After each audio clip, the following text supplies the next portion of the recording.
पहला विश्व युद्ध और रूसी साम्राज्य। 1914 में दो यूरोपीय गठबंधनों के बीच युद्ध छिड़ गया। एक खेमे में जर्मनी, ऑस्ट्रिया और तुर्की केंद्रीय शक्तियां थे तो दूसरे खेमे में फ्रांस, ब्रिटेन व रूस, बाद में इटली और रोमानिया भी इस खेमे में शामिल हो गए थे। इन सभी देशों के पास विशाल वैश्विक साम्राज्य थे, इसलिए यूरोप के साथ साथ यह युद्ध यूरोप के बाहर भी फैल गया था। इसी युद्ध को पहला विश्व युद्ध कहा जाता है। इस युद्ध को शुरू में रूसियों का काफी समर्थन मिला। जनता ने जार का साथ दिया, लेकिन जैसे जैसे युद्ध लंबा खींचता गया, जार ने ड्यूमा में मौजूद मुख्य पार्टियों से सलाह लेना छोड़ दिया। उसके प्रति जनसमर्थन कम होने लगा। जर्मनी विरोधी भावनाएं दिनोंदिन बलवती होने लगीं। जर्मनी विरोधी भावनाओं के कारण ही लोगों ने सेंट पीटर्सबर्ग का नाम बदलकर पेट्रोग्राद रख दिया, क्योंकि सेंट पीटर्सबर्ग जर्मन नाम था। जारीना, जार की पत्नी महारानी अलेक्सांद्रा के जर्मन मूल का होने और उसके घटिया सलाहकारों, खास तौर से रास्पुतिन नामक एक सन्यासी ने राजशाही को और अलोकप्रिय बना दिया। प्रथम विश्व युद्ध के पूर्वी मोर्चे पर चल रही लड़ाई पश्चिमी मोर्चे की लड़ाई से भिन्न थी।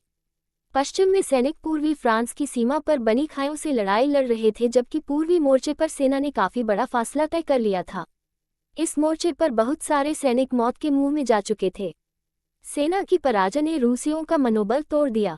1914 से 1916 के बीच जर्मनी और ऑस्ट्रिया में रूसी सेनाओं को भारी पराजय झेलनी पड़ी। 1917 तक 70 लाख लोग मारे जा चुके थे। पीछे हटती रूसी सेनाओं ने रास्ते में पड़ने वाली फसलों और इमारतों को भी नष्ट कर डाला ताकि दुश्मन की सेना वहां टिकी न सके। फसलों और इमारतों के विनाश से रूस में 30 लाख से ज्यादा लोग शरणार्थी हो गए। इन हालात ने सरकार और जार दोनों को अलोकप्रिय बना दिया। सिपाही भी युद्ध से तंग आ चुके थे। अब वे लड़ना नहीं चाहते थे। युद्ध से उद्योगों पर भी बुरा असर पड़ा।